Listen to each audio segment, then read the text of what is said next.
Hey everyone, so today's video is going to be on Nicklaus, which is actually uh, one of the OG legendary light characters in this game. He's also referred to as Light Nick because he does have a dark version, but like I mentioned, he's one of the OG light characters and he's still relevant today, which is actually kind of hard to do considering how many broken characters they've just released in this game. But goes to show you how good he is if he's still hanging in there. The old man still got it. So let's talk about him a little bit. He has this unique trait where he grants himself speed +1 based on your fastest character in your team. So all that means is whoever is the fastest person in your team, Nicklaus looks at their speed and says, nope, I'm just a little bit quicker, right? And that's only at the start of the battle, so it's the very first round. If he is ascended to A2, he will always go first in your team. That is good, but it's also kind of beneficial for him to be slower than other Nicklauses, because we'll kind of get into that into the rest of his kit. But a very nice trait. This allows you to build him slow while focusing on more damage stats. So nice trait. He then has this basic ability that deals 100% damage to an enemy, and if that target is under 50% health, he then does an AoE ability where he's doing another 50% to the original target, and then 50% damage to the rest of the team. So he does an AoE on his basic ability if he's targeting someone under 50% health. Pretty cool. He has this passive that grants himself death immunity, and then he switches around what his ultimate ability does. I'll get into that when we talk about his ultimate. But his death immunity actually can't be removed, so it stays there. Now, there are ways around this, and I'll talk about them a little bit, but this is one of the reasons why he is still relevant today, is because these unremovable death counters, like death immunity counters, are kind of a nuisance. I do have my Nicklaus booked, which is why he has this little line down here where allies no longer need to be present. If you don't have mastery books in him, like I do, he's fully booked. But if you want to read it, if you want your Nicklaus to read like mine, you'll have to get a mastery book in this Enhance Ability 2 in order to unlock that. But if you don't have this unlocked, this passive reads a little different. If he is the last person in your team alive and he hasn't been dropped down to, his lethal damage, like he was about to die, then he won't grant death immunity to himself. So that mastery book is actually really important to make him even more annoying. So very, very good passive. And then his ultimate ability is also unique. It deals 130% damage to all enemies and then distributes 100% of his attack evenly to all team members. Really cool, really unique. So if you take a look at my Nicklaus's stats, he has 7,400 attack versus like 239% crit damage. This is odd for a damage dealer. Even though Nicklaus is a damage dealer for me, I am more focused on his ultimate ability, taking this attack stat and evenly distributing it to my entire team. So 7,400 divided by 3 ways. It may be 4 ways actually, because it still counts him.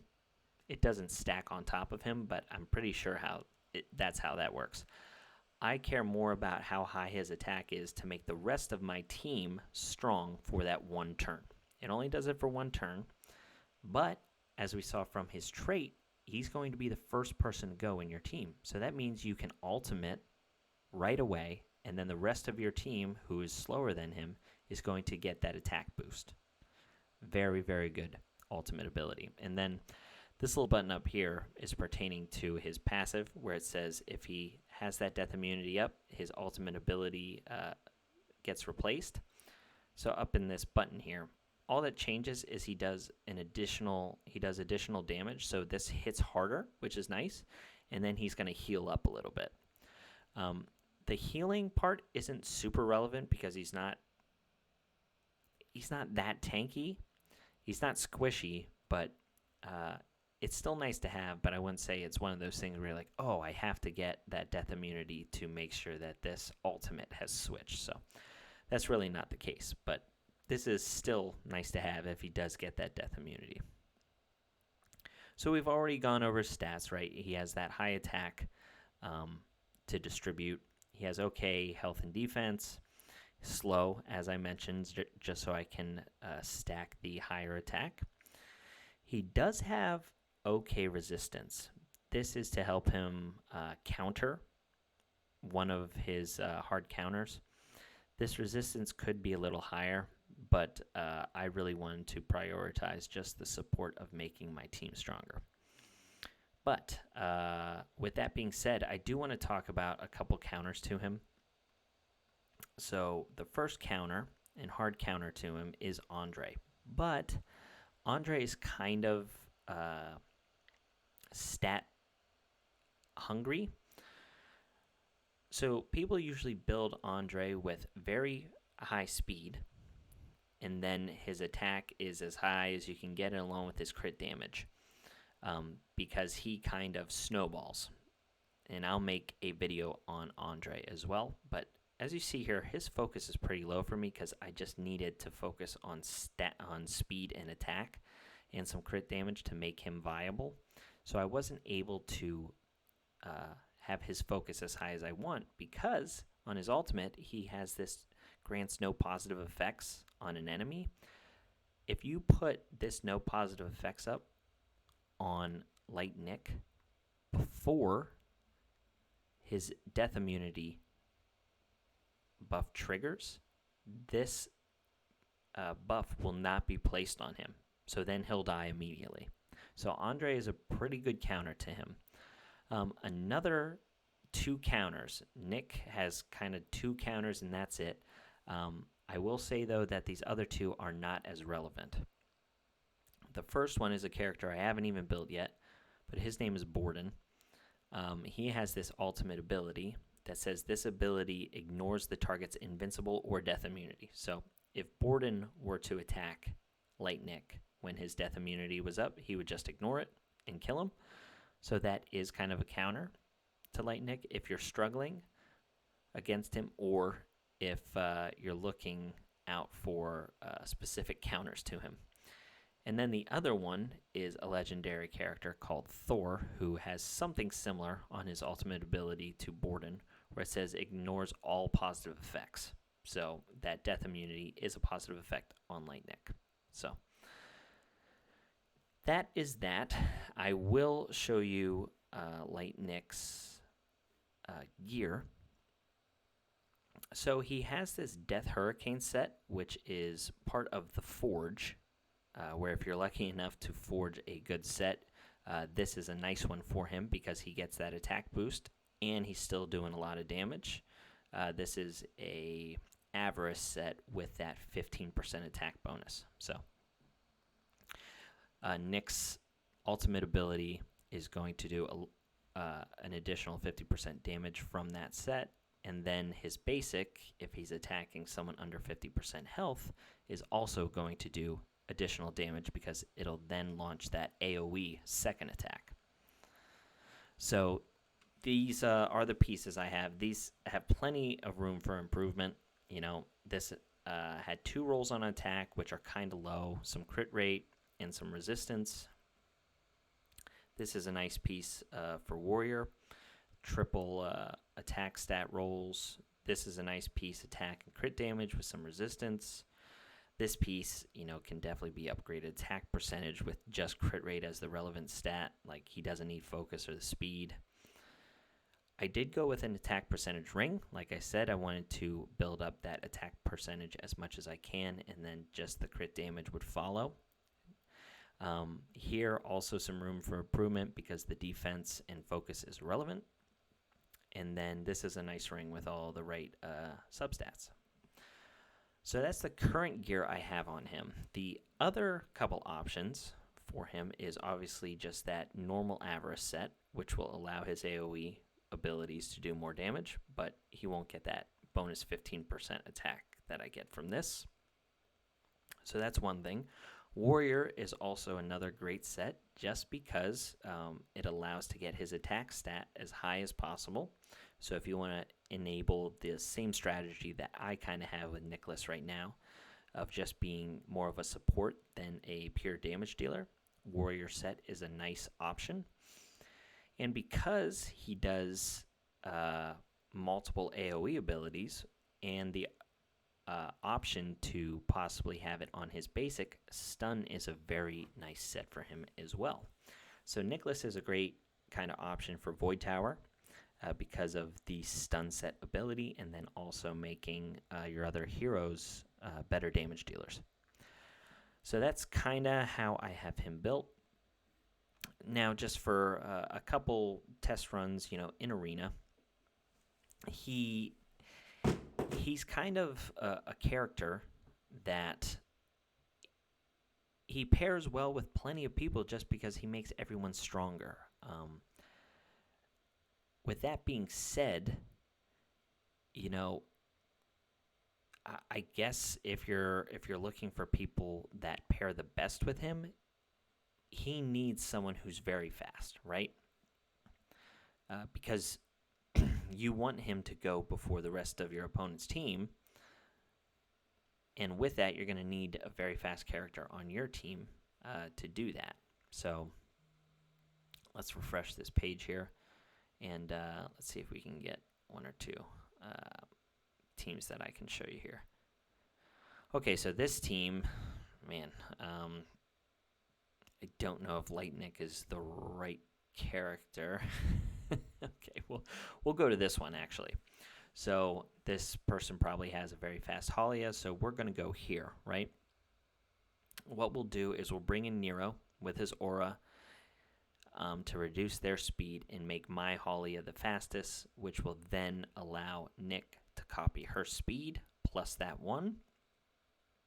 Hopefully take out this Garnet, right? Because Garnet puts up the no positive effects, similar to Andre, which can really hurt Light Nick. And then we're going to bring in our own Andre to see if we can put up the no positive effects on Light Nick here as well. So let's just bring in like a stun spell, and away we go.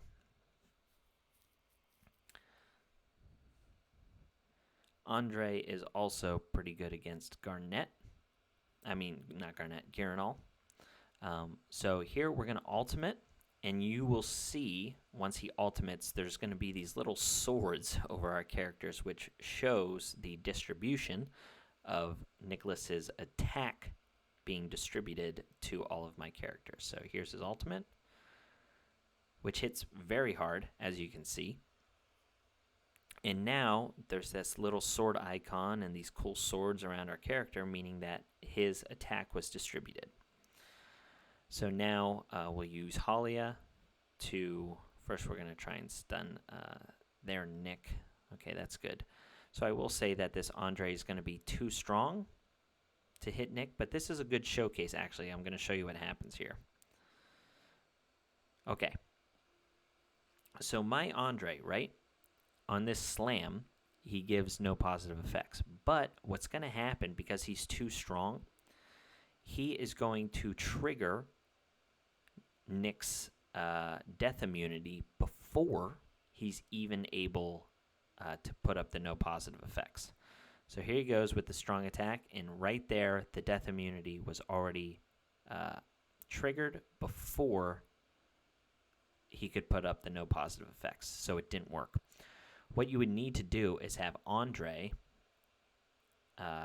take him kind of close to death in order for that to work.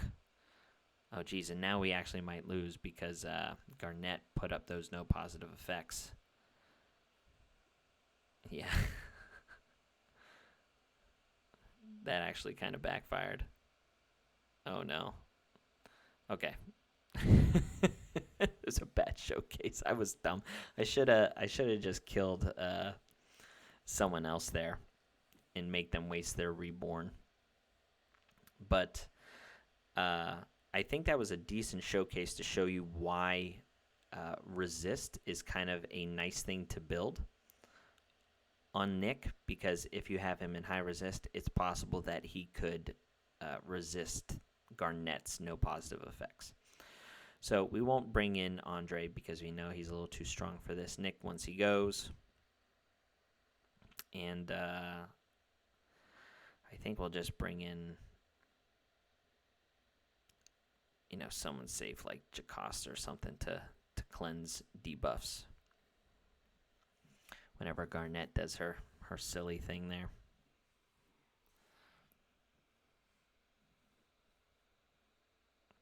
But thankfully, you did get to see the death immunity on my opponent's light Nick. So that was nice. We'll just stun there so they don't do any shenanigans. And I guess we can kind of see here if this light Nick is, if he has books on him.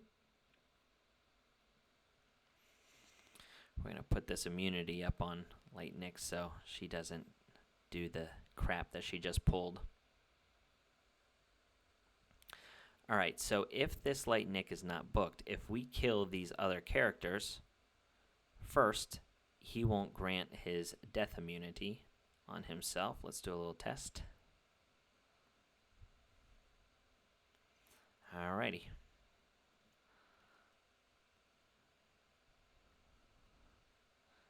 So this Nero is going to go.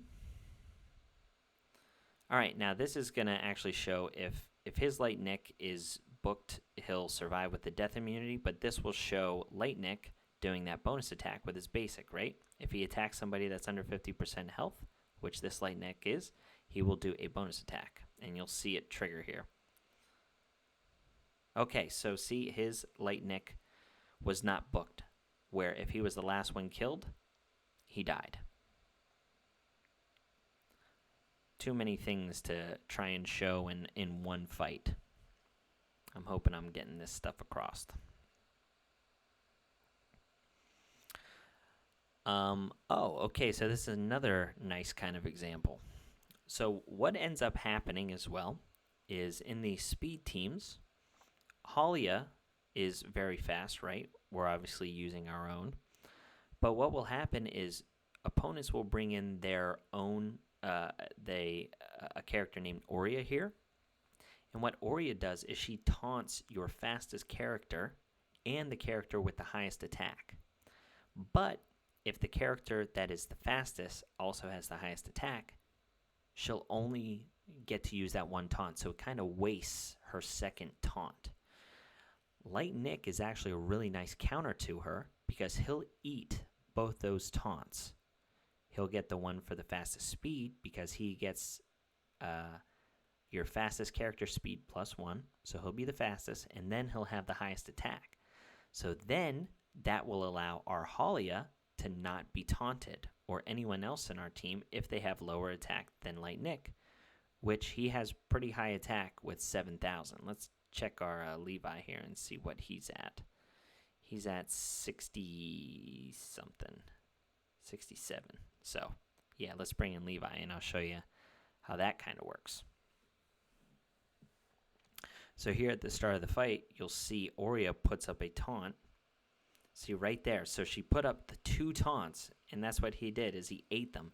And now my Halia gets to go, and she'll get the speed boost, so I go in front of their team. So it's kind of a nice counter pick to Aurea, which is a very relevant character. I got the speed boost there, so it allowed my Levi to jump in front, which is going to let him kill this Imogen, which is a very scary threat. Anytime any of her allies get to attack. Okay, so now we'll just clean this up and move on to the next. But this is kind of just all of the different ways to use Light Nick. He's very versatile with the fact that he has that trait. He gets the bonus attacks with the basic. He has the death immunity. He gives the additional attack to the rest of the team to make them strong. Very versatile. So I don't have like many other things to show you about Light Nick, and it's nice that I can keep this under 25 minutes. But if you have Light Nick, congratulations. He's one of the best characters in the game. He does have his counters, which is good. I think characters need to have some counters. But in the end, he's just a great support, great damage dealer, and you can use him in really tricky ways, like I said, to get around, some top-tier PvP units. So I hope this helped. I hope explained it well enough, and good luck, building your guys' Nicks. All right, have a good one.